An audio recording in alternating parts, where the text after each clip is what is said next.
নমস্কাৰ ষ্টুডিঅ'ৰ মজিয়াত মই মিনহাজ লৈ আহিছো এটা গুৰুত্বপূৰ্ণ খবৰ মুখ্যমন্ত্ৰী ডক্টৰ হিমন্ত বিশ্ব শৰ্মাক ষ্টাৰ কেম্পেইনাৰ হিচাপে নিযুক্তি দিয়া হৈছিল তেলেংগানা অথবা পশ্চিম বংগত লগতে হেহতীয়াভাৱে যি বিধানসভা নিৰ্বাচন অনুষ্ঠিত হ'ল ঝাৰখণ্ডত এই বিধানসভা নিৰ্বাচনত সহপ্ৰভাৰী হিচাপে নিযুক্তি দিয়া হৈছিল কিন্তু ৰাষ্ট্ৰীয় প্ৰেক্ষাপটত মুখ্যমন্ত্ৰী ডক্টৰ হিমন্ত বিশ্ব শৰ্মা খুব বেয়াকৈ মুখ থেকেচা খালে এক প্ৰকাৰ যেন ৰাষ্ট্ৰীয় প্ৰেক্ষাপটৰ বাবে নহয় বুলি এতিয়া এক প্ৰকাৰ ওলাইছে মুখ্যমন্ত্ৰী ডক্টৰ হিমন্ত বিশ্ব শৰ্মা কাৰণ নিজৰ ৰাজ্যত হিৰো হৈ থাকি অন্য ৰাজ্যত হিমন্ত বিশ্ব শৰ্মা হৈছে গৈ এতিয়া জিৰো কাৰণ ঝাৰখণ্ড নিৰ্বাচনী প্ৰচাৰৰ দায়িত্বত আছিল মুখ্যমন্ত্ৰী ডক্টৰ হিমন্ত বিশ্ব শৰ্মা সহপ্ৰভাৰী দায়িত্বত আছিল হিমন্ত বিশ্ব শৰ্মা সহপ্ৰভাৰী দায়িত্বত থাকিয়েই 53খনকৈ নিৰ্বাচনী প্ৰচাৰ সভা চলাইছিল হিমন্ত বিশ্ব শৰ্মাই কিন্তু 53খন নিৰ্বাচনী প্ৰচাৰ সভা চলাই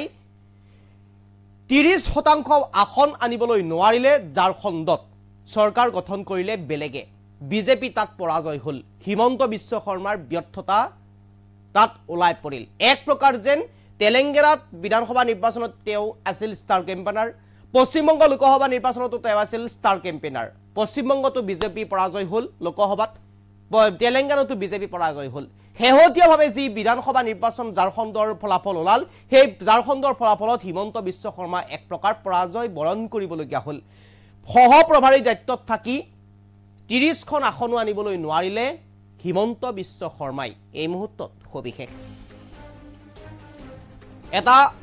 গুৰুত্বপূৰ্ণ খবৰ ৰাষ্ট্ৰীয় পৰ্যায়ৰ ৰাজনীতিৰ এক প্ৰকাৰ ব্যৰ্থ হ'ল হিমন্ত বিশ্ব শৰ্মা অসমৰ হিৰো হিমন্ত বিশ্ব শৰ্মা বাকী ৰাজ্যত হ'লগৈ জিৰো ঝাৰখণ্ডৰ সহপ্ৰভাৰীৰ দায়িত্ব লৈও 30% আসন আনিবলৈ নোৱাৰিলে হিমন্ত বিশ্ব শৰ্মাই মুঠ 53খন প্ৰচাৰ সভা চলাইও ব্যৰ্থ হ'ল ঝাৰখণ্ডত 53খন প্ৰচাৰ সভা চলাই 81খন আসনৰ ভিতৰত লাভ কৰিলে 21খন মাত্ৰ আসন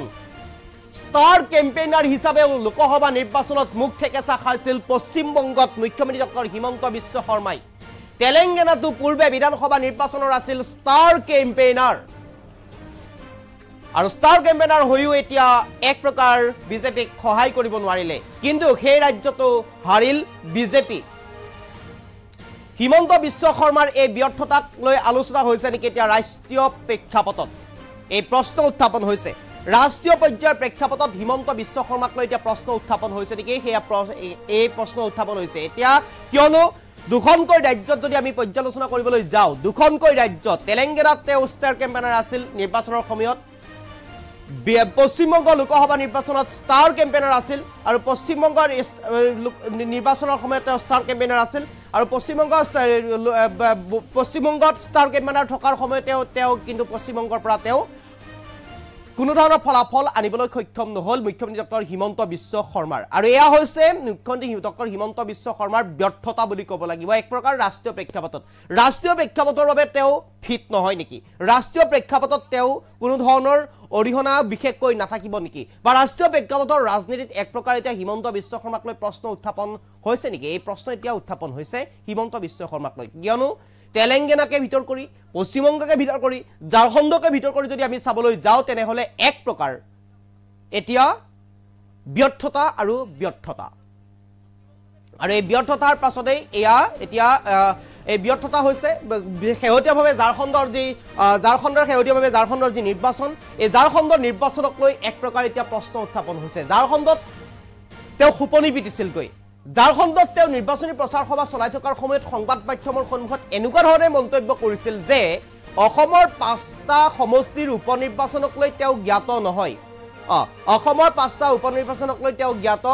নহয় আৰু যিহেতুকে অসমৰ 5টা সমষ্টিত উপনিৰ্বাচন চলিছিল আৰু 5টা সমষ্টিত উপনিৰ্বাচন চলি থকাৰ সময়ত তেওঁক প্ৰশ্ন সোধা হৈছিল 5 সমষ্টি নিৰ্বাচনক লৈ যেতিয়া অসমত তেওঁ ঘূৰি আহিছিল ঝাৰখণ্ডত নিৰ্বাচনী প্ৰচাৰ সভা চলাই থকাৰ মাজতেই তেওঁ অসমলৈ আহিছিল আকৌ অসমলৈ গৈছিল সেই সময়তে প্ৰশ্ন সোধা হৈছিল যে অসমৰ 5 সমষ্টিক লৈ আপুনি কি ক'ব তেতিয়া মুখ্যমন্ত্ৰী ডক্টৰ হিমন্ত বিশ্ব শৰ্মাই উত্তৰ দিছিল সংবাদ মাধ্যমত তেওঁ কৈছিল অসমৰ 5 সমষ্টিক লৈ মোৰ জ্ঞাত নহয় মই মন্ত্ৰীসকলক ভগাই দিছো তেওঁলোকে কাম কৰিব মই এতিয়া সম্পূৰ্ণৰূপে ঝাৰখণ্ডত ব্যস্ত আছো মই সম্পূৰ্ণৰূপে ঝাৰখণ্ড মোৰ দায়িত্বত আছে মই ঝাৰখণ্ড চাই আছো গতিকে সেই ঝাৰখণ্ড চাই থকা বুলি কোৱা মুখ্যমন্ত্ৰী ডক্টৰ হিমন্ত বিশ্ব শৰ্মা যে আজি ব্যৰ্থ হ'ল, আজি পৰাজয় হ'ল, এয়া স্পষ্ট হৈ পৰিল নিৰ্বাচনত। এক প্ৰকাৰ বিভিন্ন ধৰণে ভোটাৰসকলক আকৰ্ষিত কৰিবৰ কাৰণে চেষ্টা কৰিছিল, বিভিন্ন ধৰণে প্ৰলোভিত কৰিবৰ কাৰণে চেষ্টা কৰিছিল, বিভিন্ন আঁচনি ঘোষণা কৰিছিল, কিন্তু তাৰ পিছতো যেন এক প্ৰকাৰ ঝাৰখণ্ডত মাত্ৰ 21খন আসন লাভ কৰিবলৈ সক্ষম হৈছে বিধানসভা নিৰ্বাচনত। 81খন আসনৰ ভিতৰত কেৱল মাত্ৰ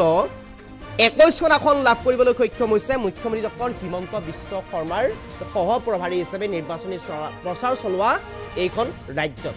তাৰ পূৰ্বে যদি আমি চাবলৈ যাওঁ তেনেহ'লে তেলেংগানাৰ ক্ষেত্ৰত ক'ব লাগিব, তেলেংগানাৰ ক্ষেত্ৰত তেওঁ ষ্টাৰ কেম্পেইনাৰ আছিল, তেলেংগানাতো সেই বিজেপি মুখ ঠেকেচা খাইছে। পশ্চিমবংগত যদি চাবলৈ যাওঁ পশ্চিমবংগতো বিজেপি এক প্ৰকাৰ মুখ ঠেকেচা খাইছে। ৰাষ্ট্ৰীয় প্ৰেক্ষাপটৰ ৰাজনীতিত এতিয়া হিমন্ত বিশ্ব শৰ্মাক লৈ প্ৰশ্ন উত্থাপন হৈছে। তেওঁক এক প্ৰকাৰ দায়িত্ব দিয়া হয়, তেওঁক এক প্ৰকাৰ নিৰ্বাচনী প্ৰচাৰ সভা চলোৱাৰ বাবে তেওঁক সহপ্ৰভাৰী হিচাপেও দায়িত্ব দিয়া হয় বা ষ্টাৰ কেম্পেইনাৰ হিচাপে তেওঁৰ নাম উল্লেখ থাকে। তেনে এটা প্ৰেক্ষাপটতেই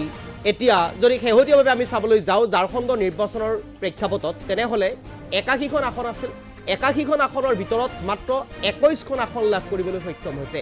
যিটো সময়ত মুখ্যমন্ত্ৰী ডক্টৰ হিমন্ত বিশ্ব শৰ্মাই ঝাৰখণ্ডত এখনৰ পিছত এখন মিটিং তেওঁ কৰি গৈছিল, প্ৰায় 53খন মিটিং তেওঁ প্ৰচাৰ সভা চলাইছিল, 53খন প্ৰচাৰ সভাত তেওঁ ভাষণ প্ৰদান কৰিছিল, বিৰোধী প্ৰাৰ্থীসকলক এক প্ৰকাৰ তেওঁ সমালোচনা কৰিছিল, বিভিন্ন ধৰণে সমালোচনা কৰিছিল, হিন্দু মুছলমানৰ তেওঁ ৰাজনীতিতে কৰিছিল বা ধৰ্মক লৈ তেওঁ ৰাজনীতি কৰাৰ অভিযোগ আছে। তেনেকুৱা এটা প্ৰেক্ষাপটত কিন্তু সেই তেনেধৰণে ৰাজনীতি কৰিও এক প্ৰকাৰ সফল হ'ব নোৱাৰিলে ঝাৰখণ্ডত। ঝাৰখণ্ডত নিৰ্বাচনী প্ৰচাৰ সভা চলোৱাৰ বাবেই অসমৰ 5 সমষ্টিৰ কথা তেওঁ নাজানো বুলি কৈছিল, অসমৰ 5 সমষ্টিৰ কথা নাজানো বুলি কৈ ঝাৰখণ্ডত ইমানেই তেওঁ ব্যাকুল হৈ পৰিছিল, ব্যস্ত হৈ পৰিছিল, সেই ঝাৰখণ্ডতে কিন্তু এতিয়া পৰাজয় স্বীকাৰ কৰিব লগা হ'ল। বিজেপিয়ে তাত চৰকাৰ গঠন কৰিব নোৱাৰিলে, 30% আসন লাভ কৰিবলৈ সক্ষম নহ'ল বিজেপিয়ে, য'ত হিমন্ত বিশ্ব শৰ্মা সহপ্ৰভাৰীৰ দায়িত্ব আছিল। এখনৰ পিছত এখনকৈ প্ৰায় 53খন সভাত অংশ লৈছিল, প্ৰায় 53খন সভা তেওঁ চলাই গৈছিল।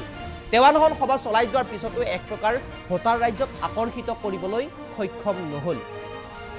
এয়া হৈছে হিমন্ত বিশ্ব শৰ্মাৰ এক প্ৰকাৰ ব্যৰ্থতা। এইখিনিতে প্ৰশ্ন উত্থাপন হৈছে, নিজৰ ৰাজ্যত হিৰো বুলি ভবা হিমন্ত বিশ্ব শৰ্মা অন্য ৰাজ্যত জিৰো নেকি? এই প্ৰশ্ন উত্থাপন হৈছে।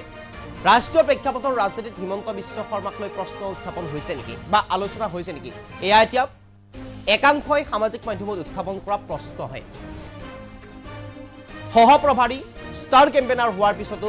বিজেপিৰ ব্যৰ্থতা হ'ল, বিজেপিয়ে চৰকাৰ গঠনৰ পৰা আঁতৰি থাকিব লগা হ'ল, বিজেপিয়ে চৰকাৰ গঠন কৰিব নোৱাৰিলে। এয়া হৈছে হিমন্ত বিশ্ব শৰ্মাৰ এক প্ৰকাৰ ব্যৰ্থতা।